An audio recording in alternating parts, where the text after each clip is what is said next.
Lessons from fitness studio owners, what worked and what didn't work, and how the industry adapted. Hi everyone, welcome to episode 3 of Middle Ground. So today we'll be talking about surviving the pandemic.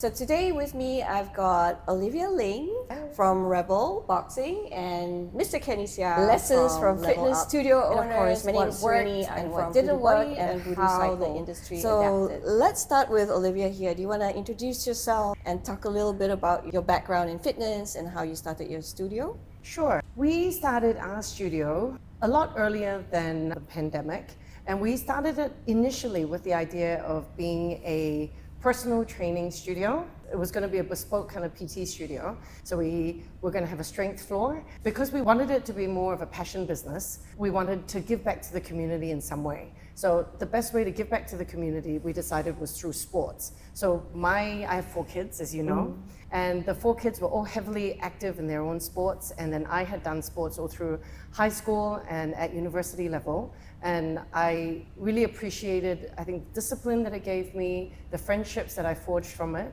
and also the change in the mindset of how you deal with problems when they occur in life. I think working in team sports and having like organized competitive sports really helped that for us.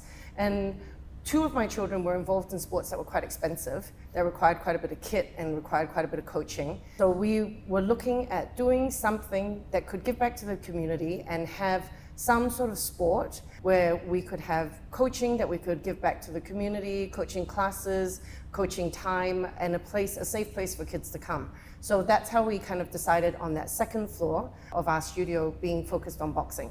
So our interest was in making sure that we had this PT studio going on that had good commercial kind of returns that could fund the boxing floor upstairs so we could give back something to the local community. Great, thank you so much. In a nutshell, that's what we did. I don't think a lot of people kind of know that backstory of it, but that's how we kind of started. Yeah. So interesting. Yeah, because it's accessible. There's not a lot of kit required. You know, you can buy a lot of things secondhand, but what you do need is a safe place, and you need trainers. Yeah, so absolutely.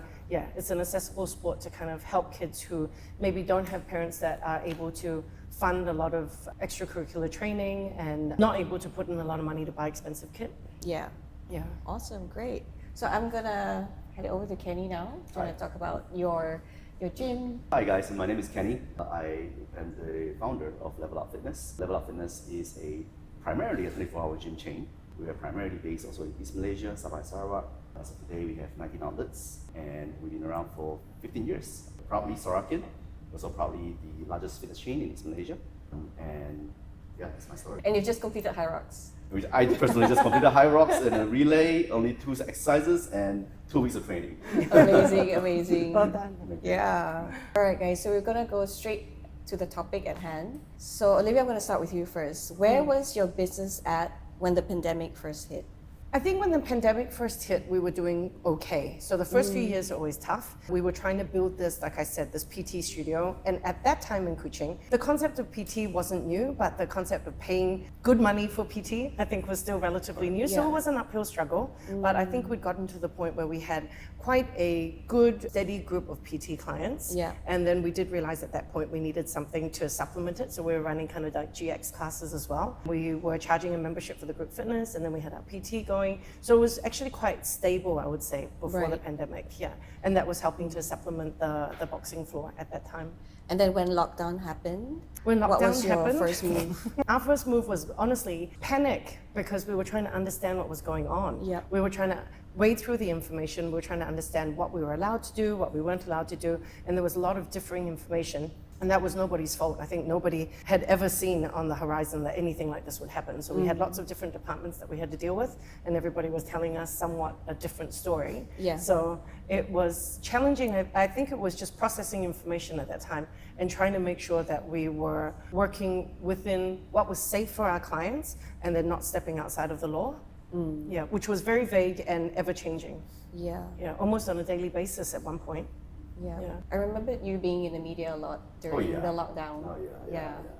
you try to flash back to the worst part of my life, the Yeah. darkest period of my entire I call life. it the dark ages. Oh yeah, it was terrible. You know, a level at the time was actually doing very well. We, from 2016 towards to 2020, our business stabilized a lot already. Our income is stabilized a lot already. We're actually looking to expand of 4 places to Kuala Lumpur. I'm always a very optimistic person. I always thought that, how bad could these things be? No one's going to do something crazy. No one's going to shut down the economy. China is very far away. My pandemic story is that on the 1st of March 2020, I signed a deal actually to purchase 2 major clubs in Kuala Lumpur. And because I was like, okay, this is the best time. Be greedy when everyone's fearful, I'm greedy. So I bought that gym, put down the deposit for that gym on the 1st of March 2020. Was still planning not to shut down, but how do we, get this thing up and running? How do we bring the people over there? Until 18th of March 2020, in the morning, when there's rumors saying that, the economy might be shut down, I'm like, can't be. Let's wait for more information. Let's not do anything until I got something firm.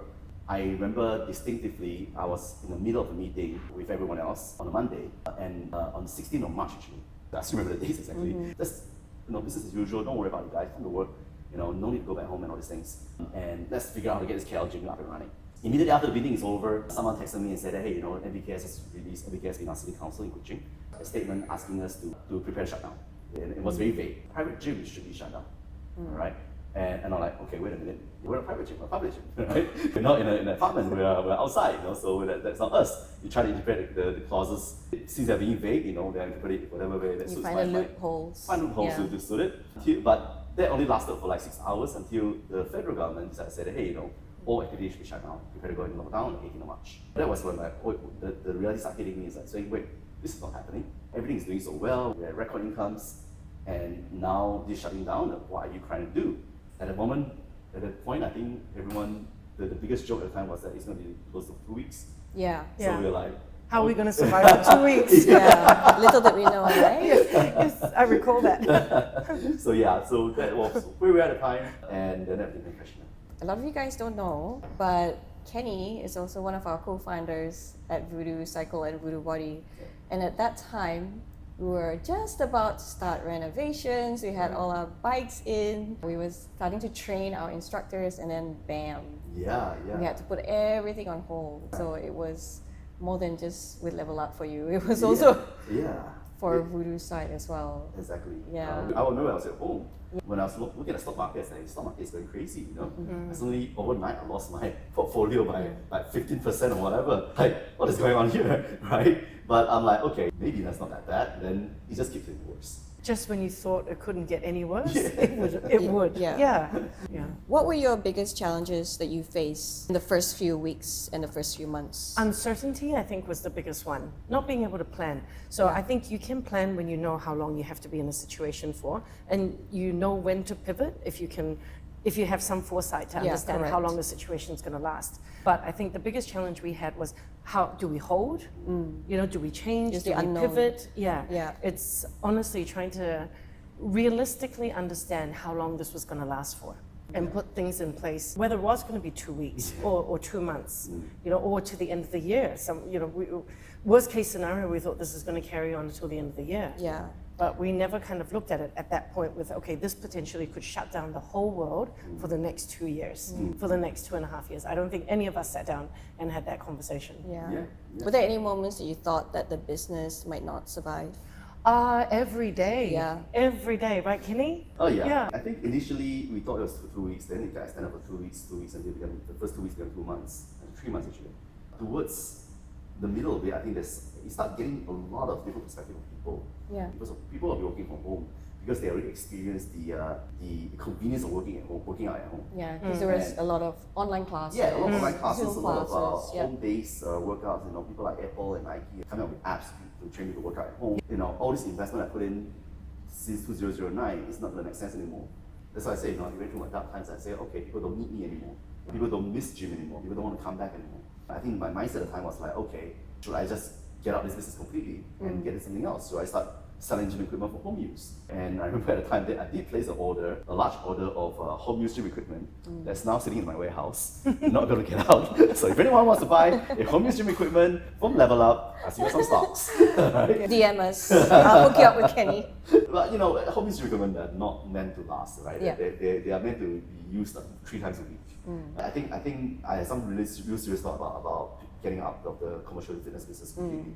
But remember that you were also renting out your existing gym equipment as well. Yeah, people don't realize it. They think that there's a period of time when the gym shut down, they thought, okay, we don't need all the treadmills in the gym, let's rent it out. What people don't realize is that it sounds great that you can get income, but a few things. Number one, the income is never going to be able to supplement, to cover the cost of salaries and rentals and utilities, however little that might be. The other thing is that the cost of transporting the gym equipment from the gym to people's homes is already going to be something quite crazy.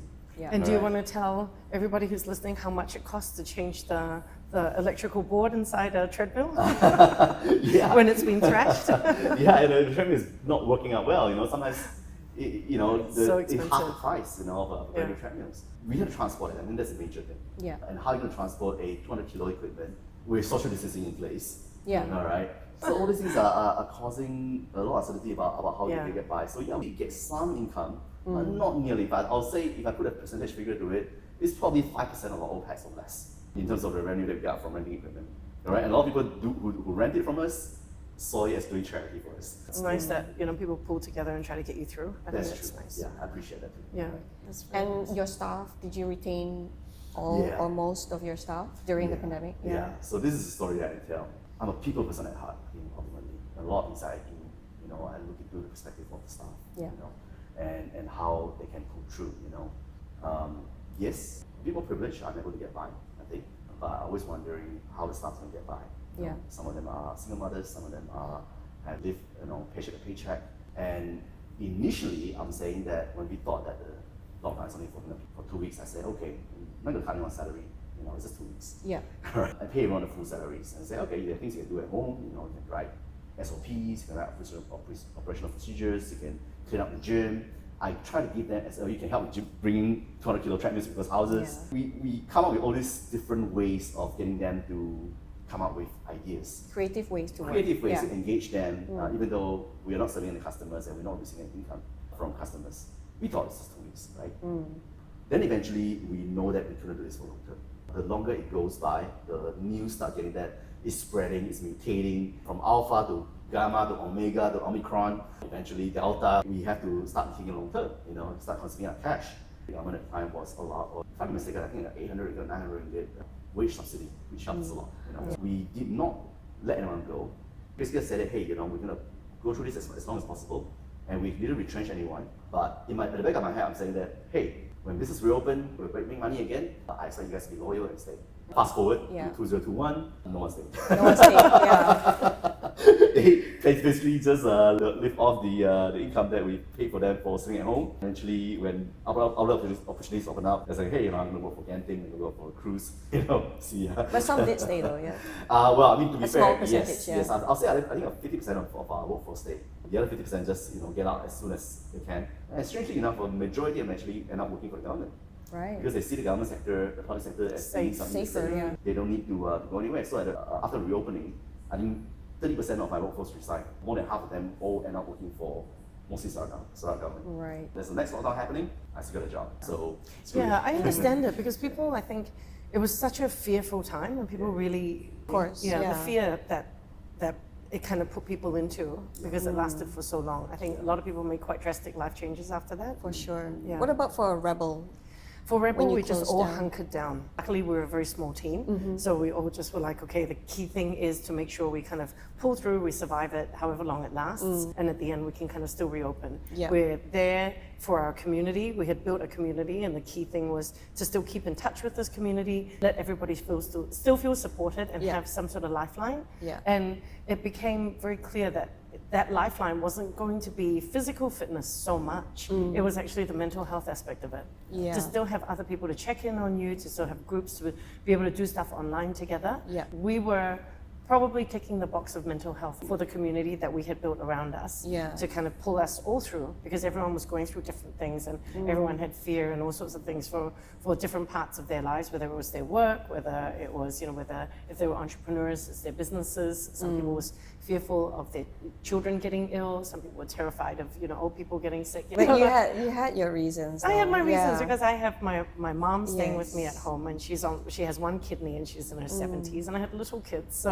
of course. everyone had different fears. So I think we kind of pulled together and kind of pulled each other through. We just hunkered down. Everyone took cuts. Did Rebel have any online classes? We did do some. A lot of them ended up being lots of conversations, and people actually just wanting to hang out and chat. And talk, like what you said, it's more mental than anything else. It was the something connection. to check in, and we set lots of challenges and things that people could do in their own time.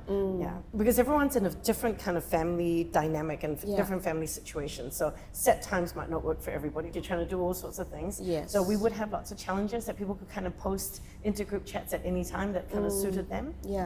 So people were working their fitness kind of schedule into their own time frame.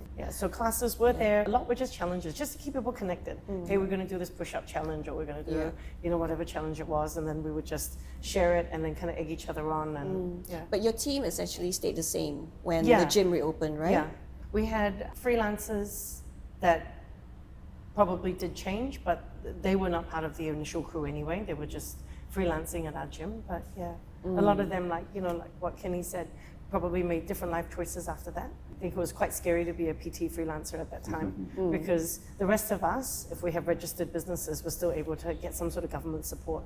And I think a lot of the freelance PTs, it was quite a scary scenario where if you don't have a registered business, you can't really apply for any support. So a lot of people rethought whether or not freelance PT was the way they wanted to go. So how do you think the pandemic has changed the way the fitness industry has behaved today? For us, it was interesting. One of the issues that we kind of dealt with before the pandemic was that people would say, I want to be in a big gym, I want to feel that vibe, I want to be in a membership gym, I want to be able to come and go and hang out with lots of different people and have that kind of big social connection.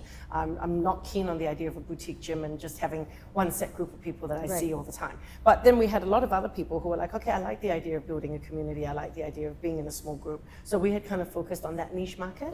But interestingly, after the gym reopened, after the pandemic ended, people were quite keen for at least that interim period where we were living with COVID, right? Where we were dealing with it, we were living with it, we were testing positive to it, we were bringing it home, we were trying to get back into normal lives. People were actually quite keen on smaller gyms, smaller classes. Felt safer.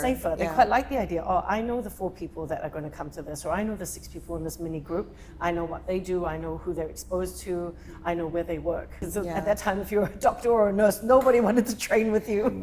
If you worked at GH, people were like, nope, I'm not training next to you.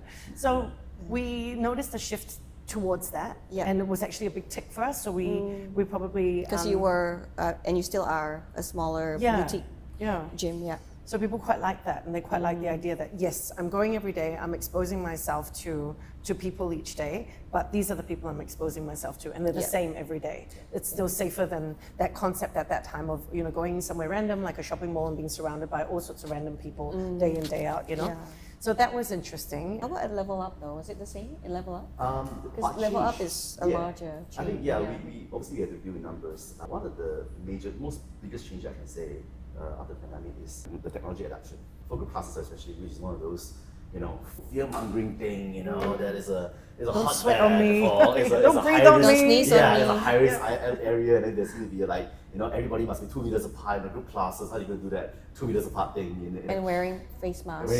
Wow, we were trying to explain to people that they couldn't box with the face masks on without passing out. So one of the things that we get to do is to put in capacity controls, and in that way we require people to book for that, to reserve for the classes. Right? I remember pre-2020, nobody reserved classes.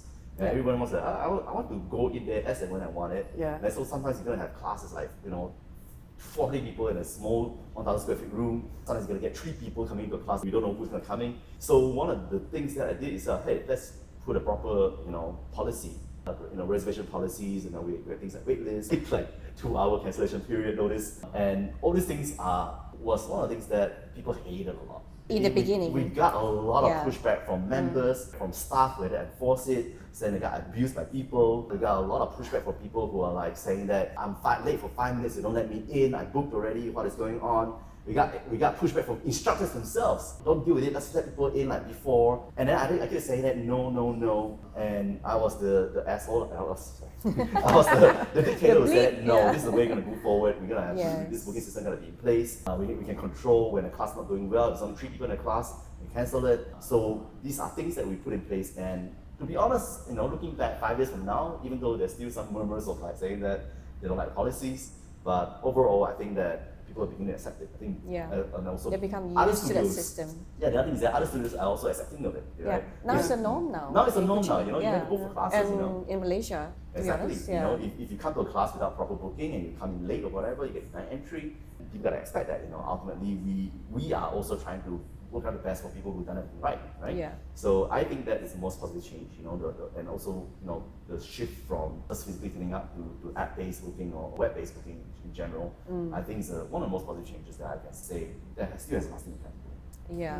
I think for us, the other big, very positive change was that during COVID, people who didn't exercise before or didn't have like a fitness regime that they stuck to on a weekly basis kind of saw the value of that. Yes. And they decided, okay, like if I'm going to go back into the community and we're going to live with COVID and COVID's going to be in our workplace and we're not going to have lockdowns anymore, then I have to kind of like work on my immunity. So I think that kind of changed the mindset of people. Yeah. So before that, it was, working out a lot for aesthetics, it was working out for, maybe weight loss, you had different types of goals for it. But for us, we very noticeably, especially in PT, we noticed this shift after the pandemic, which was, I want to be fit because I want to have good immunity. Yeah, I want my body to so be now able to it's fight shifted it. more into wellness. Yeah, so people Which kind is of, where I find the trend now. for Which us, we really shouldn't felt be that. a trend though. Yeah. It should be It should be part of daily life. part right? of your Yeah. lifestyle, right? But it makes it an Wellness. easier sell. Like now what we have to sell is we have to sell the gym, we have to sell the classes, we have to sell the package, we have to sell us, right?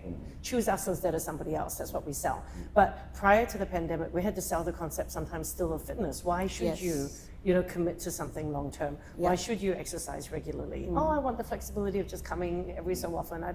Some weeks I don't want to come. Okay. Now you're selling, But selling a now- whole lifestyle. Yeah, now it's people more are like, holistic. I need to Yeah, exercise, I need to keep you fit, need I to need keep to fit, have yeah. a good immune system as part of being healthy. If I'm going to fight COVID and whatever germs, Whatever diseases that may come. whatever the next pandemic Yes. is, I have to work on this vitamin C from the inside, right? Yes. Yeah, I have to be fit and strong, and my natural immune system is going to have to be what fights it. So I think that for us was the biggest shift that we saw, which made our job a little bit easier. Then it's just, do we work for you? Is this what fitness looks like to you? Is this the kind of place that you feel comfortable? Is this what you want your workouts to look like? Right? Yes, Yeah. yeah. But we I didn't find have that shift- hurdle. I find that shift worldwide, not just Right? in Yeah, Kuching. definitely. People are more focused on wellness. Yeah. And I find that now with more gyms, instead of just the physical side of it, people are addressing the mental side of coming into the gym, And you the know? social side as well. And the Yeah. social side as well, because during lockdown, you lost your sense of community because you're not physically with other people, even though Yeah. you're with them online. It's really different when you're face to face with other people coming Yeah, in for and then you're sure. working out in a group environment. I think people really miss that Oh, yeah. that For type of sure. connection. Yeah. I remember the first dinner that I have with friends that I haven't met for like 5 years. I don't really normally keep in touch with them. Even now, I just keep in touch with them anymore. But I remember during COVID, we just reach out to each other and ask them how things are like. And Yeah. they call me, check on me, leave messages for me. When things open up and then I have that first dinner with him and that first hug with them, it felt Yeah. amazing. Yeah, And that so good. felt like, I didn't know I missed this and I didn't know this how like to hug someone other than my wife. So I took it for granted, I think, essentially. Yes. That a human connection is something we all need. Yeah, yeah. So what's one major lesson you took away from the pandemic as a studio owner? There's always good and bad. Yeah. I don't think I can have the mental capacity to do something similar. As I mentioned to you, it was the darkest part of my life. It's also a time where I learned a lot about myself, about me having to be this, Resilience. resilient person, Yeah. this strong person, this leader who has to help pull everything through because everyone's relying on me. I'm not relying on myself. I'm relying, 120 of our staff who put food on the table for their kids are relying on me. Yeah. And I have to sacrifice for them. I have to give up my own comfort and my own little luxuries for them. All right? I have to think for them what the future is going to be. They're asking me questions every single week about what is it going to be next week, is it going to be the week after, when I don't even have the answers myself. Yeah. And I remember getting so difficult at one point. Like I said, the dark chapter of my life is when I remember I was doing workout at home and I'm looking at my own reflection in the window, not mirror, saying that, okay, this is it, I'm going to pull through for another 2 weeks. I know my cash is right now almost zero now, and if it is true that people are not going to the gym anymore, then why am I here? Yeah. So that's a very dark thought going through my head right now. And I'm already thinking about people being psychotic themselves. They're thinking, okay, how am I going to do this in the least traumatic way possible for my family? Yeah. Then that same evening, I got news that my high school friend from Sabah is actually taking his own life. Yeah. All right, and that woke me up because it affected me. I cried like no tomorrow. Then I came to a realization that if this is the effect that he is going to have on me, what is the effect that I'm going to have on other people? Yeah. And then I'm like, okay, I can't do this. I'm going to find a way to get through it. And if it means closing the business, then it's closing the business. But I'm going to live strong enough to get through it. Yeah. The other, major impact, we talk about innovations and all these things. I forgot to mention one story that I have. Again, another one, my pandemic story, which is when there was a time when they allow people to work out outdoors. I remember this. I remember this. Please do tell the story. They said that, hey, playgrounds outdoors are now open. You can use outdoor playgrounds. So you shifted your gym And then outdoors. I'm like, okay, Yeah. great. Team, let's do this, all right? I worked out a deal with Rosemary Wong, who's a landlord of mine. I said, let's move all the gym equipment. We got all that staying in the warehouse and doing nothing anyway. Let's shift them to a unused area that you have next to that, and then we're gonna put everything more than 2 meters apart. We're gonna put them 5 meters apart because you got a big space anyway. Yeah. And we're gonna open up, and then we're gonna call it Level Up Fitness Al Fresco. Cute name, right? So put it out there, outdoor playground, outdoor gym. What's the difference? Yep. 4 hours after you open, police came by, shut the whole place down, call all of us to the police station, find every single person who was there, find all the cleaners who were there, find me. I remember my fine back then was 20,000 ringgit. If I pay up front, I get 10,000 ringgit discount. Wow. And he just closed everything down. That was the other part of the time that I was saying that everything I try to do, nothing works. Not only do I'm not making money, I'm not paying fines. Yeah. I didn't want to burden the customers that were there because they didn't know better. Yeah. I paid their fines. I paid the fine of the cleaners who were Cleaners, there, yeah. who finished their shift but still hold in there and pay a fine. I cannot appeal, I cannot put a stay to it. And then that's what they're saying that, okay, people don't like us. And I was very dejected at the time. So, yeah, lessons that I learned that people are not going to be on our side. I hate to be a liberalist, like I said this, but government sometimes is not always on the side. Yeah. They help, but the government don't know how they're doing as well. Nobody knew what they were doing. It was the whole tough world because didn't know what they we were were doing. one of the first industries to close, Exactly. and we were one of the last industries to open up. It was Yes. us, Correct. foot massage parlors, Yeah. nightclubs, and hairdressers. I don't know how we ended up lumped in this, but we were clubs the were last. allowed to open, and I was like, Yeah, "Hey, before- what logic is there?" Yeah. The other crazy story that I have is that's a certain level of fitness to a pub, right? And the very least you can still work out, if people can smoke, and people going to pubs, having a beer, and seeing people smoking, and people in no social distancing. How is this able to open? Yeah. I can't. Yeah, just it makes sense. It doesn't make sense at Yeah. all. I was feeling extremely dejected. And it didn't help the fact that Sarawak has a different health law, the federal. So a lot of times I hear that, hey, the federal government said it can reopen, Sarawak, we have to wait. Right, All yeah. right. And I'm like saying, what are we waiting for? Are the signs different? And that was a time when I feel as if government is not helping me. And I'm just trying to do the right thing, and I have all the signs and all the logic to make things work. Yeah.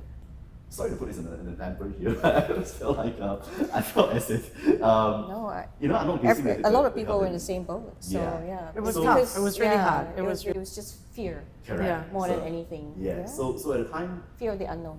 coming from here, I'm like saying, okay, at the end of the day, I gotta rely on myself. Yeah. And my gut feeling may most of the time be proven to be correct. And loyalty is nice to have, and you value it when you get it. But if you don't value it, people don't owe it to you, and you also do not owe any loyalty to your team, to your staff. So if you are able to help them, maybe they appreciate it. If you don't help them, you don't owe them anything as well. Yeah. It shouldn't be expected either ways. As much as we think it's romantic and nice to have. Yeah. So. But reality is different. Yeah. At the end of the day, they'll think what's best for themselves. Of course. Even if it means going to a different job that may not pay as well, but offer them stability. Yeah. And what about yourself, Olivia? Your biggest takeaway from the pandemic? Biggest takeaway, I think, is to move on things faster. I think move on things faster, to pivot faster. I think that's across all the businesses I was involved in. I Yeah. think we stayed in a holding pattern for too long. We just had this optimistic idea that, you know, things would get better. And in fact, like what we were mentioning before, things were actually getting worse week to week to week to week, you know, and to not run the coffers dry, you know. So I think now I think I'm a lot more ruthless. Like, you know, like what Kenny said, you know, you have this very romantic idea of how you want to run things and how you want to run your businesses. And I probably follow the business book a lot more now, which is when it stops making sense, you know, that's when you pivot. That's, you know, you look at the numbers and you have to make the decision, sadly, sometimes based on numbers. Because you just, I mean, at the end of the day, it's going to be the same outcome. You're going to run yourself dry and you're going to have to pivot anyway, or close anyway, or downsize anyway, right? You might as well do it at a point, I think, probably a little bit earlier.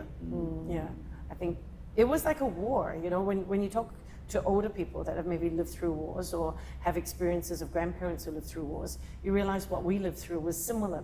Hopefully it's the closest thing that we will ever, you know, in this region of the world, that we will ever come to kind of be like, like a war, because you don't know, you have no certainty. No one can tell you what's happening. You don't know what's happening tomorrow. You don't know how long it's going to last. You don't know how it's going to resolve. You don't know how much support you're going to get along the way. But I think the key thing is to make decisions faster, have more resolve, be braver, even though it's not hand on your heart what you want to do. It's not the type of person you want to be, but you just have to follow the maths of it sometimes, unfortunately. And move on. And you just have to move on. Yeah. Yeah. Okay, here's an interesting question for you both, okay? I'm going to ask you first. Sure. What advice would you give to new studio owners today who didn't go through that period? New studio owners, I think understand history, right? Know it, because you'll be in a better position to face these challenges yourself, because I think the way the world is going, we're not going to comment too much on, you know, American politics, but the way the world is going, You just never know. Pandemics, Anything can happen. Fewer and fewer people getting vaccinated, with vaccine programs being pulled from the poorest nations in the world and no longer being funded by the powers who can fund them. I think we are looking at a very uncertain future for the world. You know, pandemics, epidemics, these things might become quite commonplace. Yes. You know, I am not sure if we're ever going to see a lockdown the likes that we saw it again. I don't know if people will kind of allow themselves to be locked down like that by governments again. But it's going to be a really kind of a very tangible part of our future, I think, as business owners, whether it's a studio or something else. So understand it, you know, read history so it doesn't repeat itself, learn the lessons from people who bled like us, just be equipped, you know, when these things happen, have a plan, plans have in a place. backup. Have a backup, even if we don't go into a lockdown, you know, when things do happen, know how to step in, make your team feel safe, make your members feel safe, have some sort of, you know, strategy for your business going forward. Even if the world doesn't lock down, or your community or your state doesn't lock down, or your country doesn't lock down, people can still get fearful. Yes. I mean, I'm from a small town, I'm from Cebu, right? We have hand, foot and mouth disease. The whole town goes into a mini lockdown. So you have to be able to, you know, learn to navigate these. And gyms will always be one of the first things that people give up. Yes, Right. absolutely. Yeah. They're going to be like, okay, this feels like it's a luxury. You know, it's a non-essential in a way, and it may bring danger to my home. It breeds germs. Yeah, it may bring danger home. Yeah. So this will be the first thing, if there's a pandemic or if there's something going around, this might be the first thing that I stop first. You know, in coffee shops. Yeah, hair These will be the salons. first, hair salons. These will be the first thing that people will say. You Yeah. know, like, No, people not. I didn't go. You know, I did. I was like, okay, I might not go to a crowded coffee shop, but these are the things that people are willing to kind of hold off on. Yes. Right. So we have to kind of be ready for, you know, what to do in periods like that. I would kick into a strategy very quickly to make your team feel safe, your members feel safe, and Absolutely. be able to keep going. Yeah. How about you, Kenny? I actually thought that one of the major things, regardless of this pandemic or no pandemic, is really to be certain about what you're trying to do this for. Yes.